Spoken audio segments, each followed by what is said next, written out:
Okay, hello to everyone. This is for Management 321. We're going to start to talk a little bit about ethics and corporate social responsibility. And as a place to start, we're going to use a PowerPoint deck. So let me see if I can come up with this. As long as the text works and the technology works, looks good. Okay. All right, so let's start the conversation a little bit by talking about what business ethics might be, what it is and what it, may not be. So business ethics, arguably, is the application, as it says here, of general ethical concepts to the unique situations confronted in business. So we're trying to wrestle through the notion of right or wrong, which is actually pretty abstract when you think about it, especially when it comes to business and what the rules might be and what guidance might be provided through all kinds of sources. And clearly we understand that in the for-profit arena in Western capitalism, the purpose of the firm is to maximize shareholder value. So in some ways that seems a hard concept to many. And as a result, we often get into this area of, right and wrong and good and bad and what the metrics might be for those things. Guidance oftentimes is provided in the legal and regulatory environment, and that's kind of limiting. And sometimes it's not always correct as an application of business. And of course, we've got other things, the governance of the firm, which is the board of directors, et cetera. So we start to whittle some of this stuff down, and two characteristics typically of ethics or ethics in business include the idea or ideas that basically ethics, in a sense, business ethics, tells people what they ought to do. Well, again, that's almost like the fallacy of shoulds, what someone should do or what, in quotes, they should have done, and under what theory. So we're going to try and, put some meat on the bones here and so forth. And the other thing is that this characteristic of principles or rules, we oftentimes wrestle with what the principles or the underlying principles might be and where the rules kind of came from. Why study ethics? Well, it's certainly not going to make you more ethical, but it is the idea of trying to create in ourselves, under some theory or theories, this essence of right thing. It's very abstract, but we often hear the expression, well, just do the right thing. Well, do the right thing. What does that mean? I often say I'm an educated man, but at the end of the day, I'm not sure I know what that means. So we're going to try and quantify that a little bit. Ethics, well, ethics, some of it at different levels and in different theories has a basis in religion, not any particular religion, but many religions usually influence what we would consider to be ethical systems or an ethical behavior and so forth. And then there's this notion of ethics and social responsibilities. And generally speaking, it's broken down into two levels, the individual concern and then some wider concern. And here, since it's a business course, we're going to talk about the organizational concern. So, what's good for me and then what's good for, in a sense, everybody else. Then this confusing notion of social responsibility. Well, it's certainly a relativist concept to be sure. And arguably, it is the idea of, I'm going to use the word negotiating a win-win. Nobody gets it all. Nobody goes away empty-handed. The difficulty there is that when we talk about social responsibility and this win-win notion, by definition, we're not hitting the top shelf. We're not getting to the top shelf. We're not being the, whatever these cliches mean, but being the best we can be, because we've got a compromise. So by definition, we're working towards something that is less than optimal, less than the best. But That's how things occur. That's how things occur legislatively and so forth. We negotiate, in a sense, win-wins. Ethics don't do things that may be in your own self-interest. Now, there is a moral, arguably moral ethical theory that causes us to act in our own self-interest. And we'll talk about some of this in the upcoming slides. By the way, this is a rather lengthy PowerPoint deck, so we're going to probably break it into at least two parts. So in terms of broad strokes, when we look at the concept of ethics, the major categories include this notion of relativism. Down in the other corner, we see this deontological point of view or deontologism.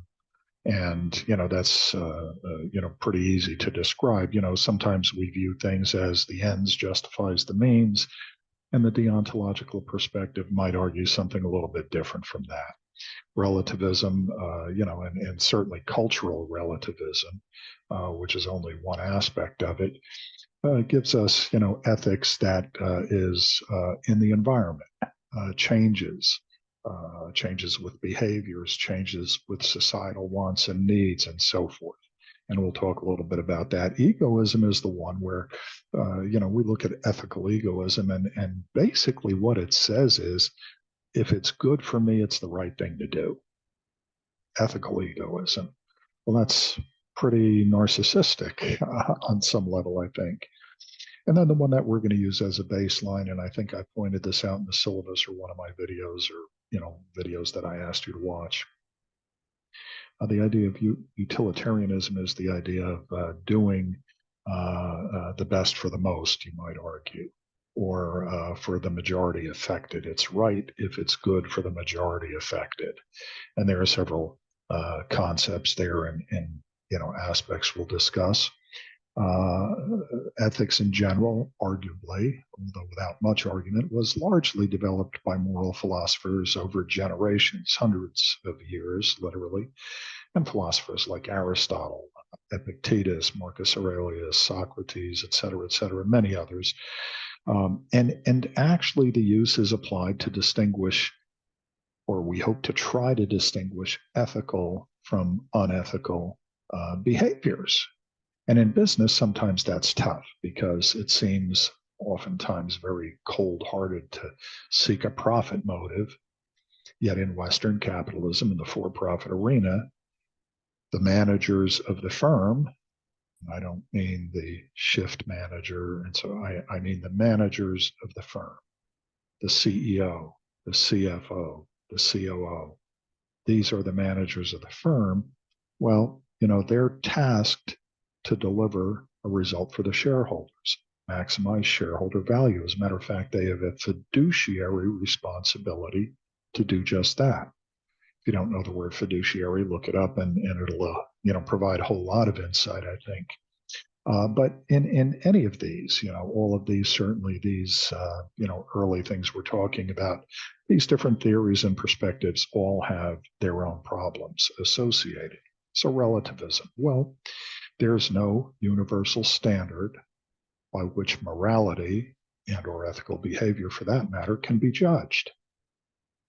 It's oftentimes heard, well, this person should have done this, and this organization should have done that, and this cop should have done this, and this judge should have ruled this way, and so on and so forth. Well, that's the fallacy of shoulds, because the very first question ought to be, says who? And to follow on to that would be, under what theory? Where do you get this stuff? You divine this in the middle of the night? So, we have to be real careful with stuff like this because there is no universal ethical prescription.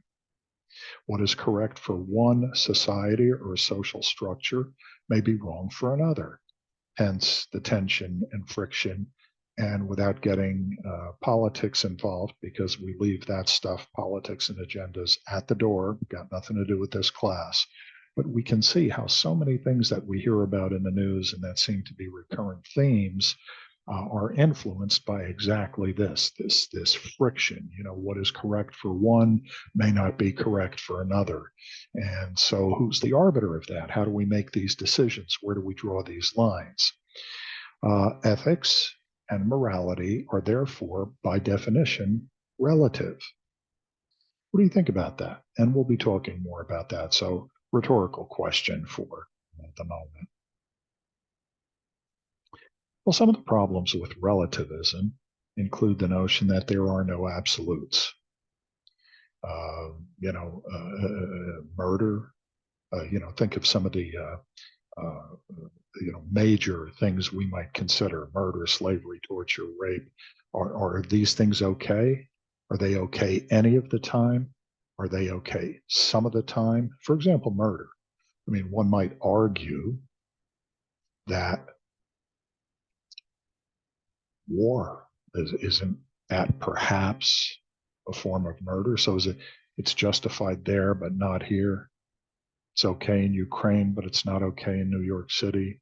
But it might be okay in New York City if we're protecting life and so none of these are easy. Point being that even in the most severe circumstances, there are no absolutes, and we have to be careful with this.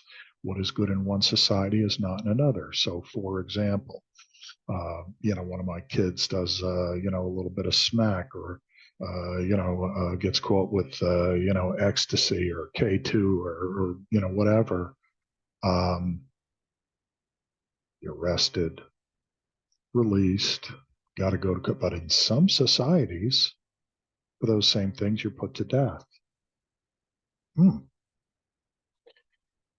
So we're forced into the argument and the discussions about society and sub-societies, and some might call it cultures, because of the culture clash and subcultures, and we'll get to that. I'm not going to speak extensively about that now. That'll come later in the semester. But all of these things lead to a conclusion. And, given some things, each person's opinion, it says here, is correct, but can be correct. I'm not going to say it is correct just out of the box, but it certainly can be correct because context is important. Environment is important. The underlying moral ethical theory is important. So if I think, look, you've got, let me think of something relatively bizarre. You've got a brand new double R or Bentley or something like that, and I want it. As a matter of fact, psychologically, I think I need it. So I walk up to you on the street and I stick, a little gat in your ribs, and I tell you, look, it's the car or, and I take the car.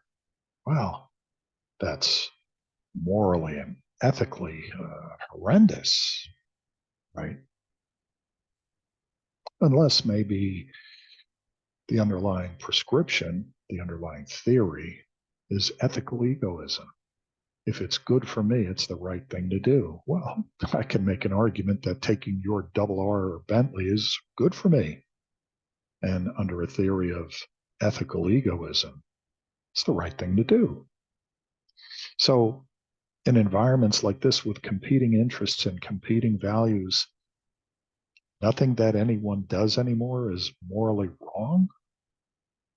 I mean, take a look at some of the things we see on the news at night. Egoism. One ought to act in his or her own self-interest. But we can also argue that rational self-interest, there's nothing wrong with rational self-interest, but it's when it reaches a line. There we are. What line? Where do we draw that line? Who draws that line? Who is the arbiter of right or wrong and good and bad? Ethical behavior is that which promotes one's own self-interest. That's what ethical egoism is about.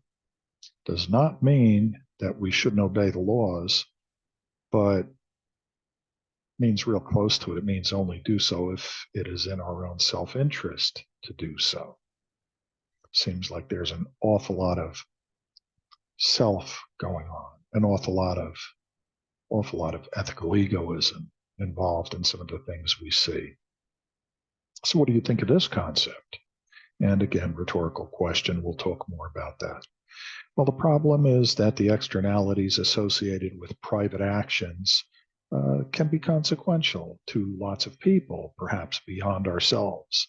So is it okay to dump toxic waste as long as we don't get caught? Is that, what we're saying? Well, under an ethically egoist perspective, we might reach that kind of a conclusion. Now, utilitarianism, and this is what's going to be the cornerstone of our discussions, our underlying moral ethical theory, at least for getting started in our discussions. Well, the morality of an action can be determined by its consequences, and the action is ethical or moral or good, if you prefer, if it promotes the greatest good for the greatest number affected. So it's kind of like this, if B1 plus B2 plus B, you get the idea, is greater than C1, C2, then perfect. It's ethical. But if it's less than the sum of the C's, then it's unethical. So an extraordinarily extreme example. Most of you will only know this by the history books. Any of you remember anything about World War II? Hear anything about that? And the warring parties, certainly the states, and in quotes, the Allies, and then you had the other side, Germany, Japan, and so forth. Well, then president, who became president after Franklin Roosevelt died, Harry Truman, ultimately made the decision to drop, in quotes, the bomb, the atom bomb, on Japan, Hiroshima, and Nagasaki, and so forth. Well, how would we rationalize that in a utilitarian example? And again, remember what utilitarianism is. So before we start screaming, well, that's just not right. Well, that's certainly a mindless statement. Well, I don't care what the theories are. That was just the wrong thing to do. And again, another mindless statement that'll certainly earn you an F. Under what theory? What's your argument? Just that you personally think so? I mean, seriously, that can't be the cornerstone of your argument. And when we see tough things like this, Harry Truman, the decision to drop the bomb on Japan, complicated, or at least seems to me very complicated, because what is the underlying moral, ethical aspect to this? Now, again, that's a little bit beyond, a business thing. I guess a business perspective might be more like the 2008 financial meltdown and that great big finance firm, slant insurance firm, AIG. People are losing their homes, getting shoved out onto the streets, going without food, and AIG paid bonuses to its top executives. Certainly upset a lot of people. Was it, in quotes, the right thing to do? Rhetorical question, and we'll come back to that at some point. So what do you think of this concept? How would you, it says how do you, but how would you quantify the benefits and costs? How do you value the benefits and costs of such a theory? Can it lead, rhetorical question, to unjust consequences? And here's another abstraction, unjust.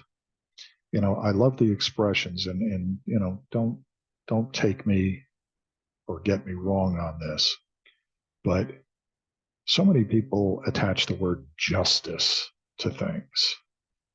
Criminal justice, social justice, and list of other justices. And so something is just, something is unjust.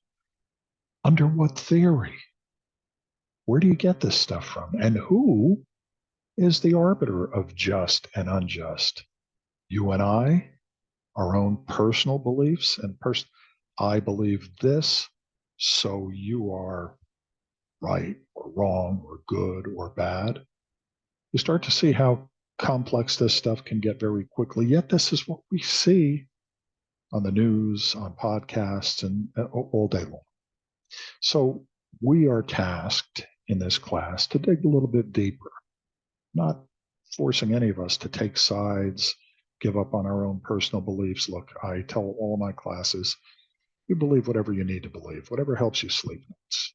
However brilliant it is, how ridiculously stupid it is, whatever helps you sleep nights. I'm not here to change any of that. But I want us to start to look deeper and be able to address some of these things in a deeper, more reasonable way, other than because I say so, or because I think so, or because somebody said so and I like them, so I believe that, come on. Restrictions against the majority to protect a minority is not utilitarian. Restrictions against the majority to protect a minority is not utilitarian. Now, I'm not going to pick any particular issues here, but look what we've been seeing in the news and in so many different arenas where we see a minority interest that arguably must be protected, but at the expense of what? Again, cost benefit. I'll give you this as kind of a hint. If we change the underlying moral ethical theory, we almost always change the outcome. So if a utilitarian perspective, and remember what that is, and I'm paraphrasing it, of course, but basically the majority good for the majority affected, most good for the majority kind of thing. Well, so here it says restrictions against that is not utilitarian. So then do we really want to be utilitarian? But what are the alternatives? Now that becomes the issue. We said something about the deontological view or deontologism. Well, okay, so in case you were ever on Jeopardy, it was derived from the Greek word for duty, and the actions are not justified by their consequences. Remember the old ends justifies the means arguments? Well, this ain't one of them. Factors other than good outcomes determine the rightness of actions. Factors other than good outcomes determine the rightness of actions. Interesting. So utilitarianism versus deontologism. Utilitarianism, the ends justifies the means. Majority good for the majority affected. Deontologism, it is the means which are important. Huge perspective differences. All right, we're going to talk about the categorical imperative next, but I'm going to stop this video at this point because I don't want these things to get too long. And let me stop share. Okay, and we will pick up again shortly with another segment. And we'll eventually finish out the 56 PowerPoints in this deck. So I'll see you shortly.